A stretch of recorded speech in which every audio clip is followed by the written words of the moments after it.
अच्छा, हाँ, समीर जी कुछ कहना चाह रहे। जी समीर जी, आपको समझ आ रहा है जो समझाने की कोशिश कर रहे हैं मनोज जी? देखिए, नीतीश जी की तो राजनीति रही है, सबको निपटाओ और सारे पद पाओ। जॉर्ज फर्नांडिस को उन्होंने पहले निपटाया, फिर शरद यादव को उन्होंने पार्टी के अंदर निपटाया, उसके अलावा उन्होंने पीके को लेके आए थे, पीके को निपटाया उन्होंने, फिर सीपी साहब को भी उन्होंने निपटाया, वो पार्टी छोड़ के चले गए।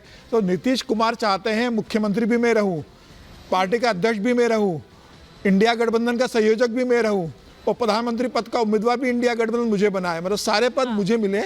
और ये होता है जब बिल्कुल ठीक कह रहे हैं, क्योंकि बिहार की राजनीति में ये तो सिर्फ नीतीश कुमार ही जानते हैं कि कब क्या होगा, क्योंकि बिहार की राजनीति में आप ये लगाइए कि नीतीश कुमार ही बिहार की राजनीति में एक तरह से आप ये कहिए कि ये कोर बीच में एक सेंटर ऑफ अट्रैक्शन जो है वो वही है, उन्हीं के इर्द गिर्द चलती है पूरे बिहार की राजनीति। बिहार की राजनीति ने जनता दल यूनाइटेड भी नीतीश कुमार की जेब की पार्टी है, वही अध्यक्ष है, वही महासचिव है, वही सब कुछ है उस पार्टी की है। और जब तक नीतीश कुमार है तब तक वो पार्टी थोड़ी बची हुई है, लेकिन 2014 के चुनाव के बाद जब इनका विपक्ष का जो अभी जेडीयू का और आरजेडी का जो गठबंधन है लोकसभा चुनाव के लिए, जब मोदी की आंधी में उड़ जाएंगे तब देखना 2025 के पहले जेडीयू में कैसी टूट होगी। और सांसद तो कह रहे थे नीतीश बाबू को कि भैया वापिस चलो जहाँ से आए, जिस लालू के जंगल राज के खिलाफ 15 साल हमने संघर्ष किया, सत्ता पाई, जनता ने जंगल राज से बचने के लिए आपको वोट दिया, आप वापस उसी जंगल राज के युवराज के साथ सरकार बना रहे हो, तो लौट लो वापस। अब नीतीश को समझ में आ गया है कि लालू चैन से जीने नहीं देंगे। लालू कह रहे हैं मेरे बेटे के लिए कुर्सी खाली करो। अब दिल्ली में कुर्सी बची नहीं संयोजक पद की, पीएम पद की कुर्सी बची नहीं, तो नीतीश कह रहे हैं आप किसी भी तरीके से अध्यक्ष भी बने रहो, पार्टी के मुख्यमंत्री भी बने रहो, क्योंकि लल्लन सिंह ने तो व्यवस्था पूरी कर दी थी कि पार्टी जा रही थी लालू के पास, किसी तरीके से बचा ली पद लेके। लेकिन ये कुछ दिनों की बात है, आप देखना लोकसभा चुनाव के पहले पार्टी वर्टिकल में स्प्लिट होगी और 2 हिस्सों में टूट जाएगी जेडीयू। ये आप बड़ी बात यहाँ पर कह रहे हैं और दरअसल यही एक सबसे बड़ा चैलेंज है मनोज जी की पार्टी के पास। लेकिन जरा मैं एक क्विक रिएक्शन यहाँ पर लेना चाहूंगी। प्रोफेसर नवल किशोर हमारे साथ जुड़े हुए हैं। प्रोफेसर नवल किशोर जी, इस घटनाक्रम के बाद ये माना जा रहा है कि आरजेडी खेमे में बेचैनी थोड़ी सी ज्यादा बढ़ गई है, ऐसा है क्या? नहीं, देखिए, खबर और कहानी में अंतर है।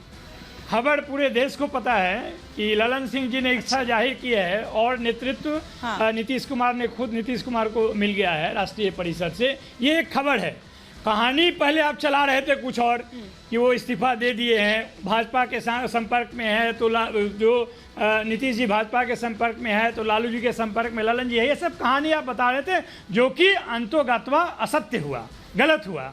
और आज भी जो आप बात कर रहे हैं, देखिए जो दल है उसकी अपनी एक इलेक्शन कमीशन के द्वारा, लेकिन ये कहानी मीडिया को तो बाद में बताई गई, ये कहानी तो पहले नीतीश कुमार जी को बताई गई ना, तभी तो नीतीश जी एक्टिव हो गए। प्रोफेसर नवल किशोर, यही कहानी तो नीतीश कुमार को भी सुनाई गई ना। नहीं, आप देखिए अभी नहीं, नीतीश कुमार जी जहाँ पे हैं आज भी वहीं पे हैं, पहले भी मुख्यमंत्री थे, आज भी मुख्यमंत्री हैं। पहले भी 1 साल पहले जब अगस्त 2022 से उन्होंने प्रयास शुरू किया महागठबंधन के साथ आने के बाद कि राष्ट्रीय स्तर पे भाजपा के खिलाफ में मोर्चा तैयार करना है, तो वो अभी भी कर रहे हैं। और उन्होंने उस समय भी बोला कि ना पीएम का उम्मीदवार हूँ, न संयोजक बनना चाहता हूँ, और एक बार नहीं कई बार बोला।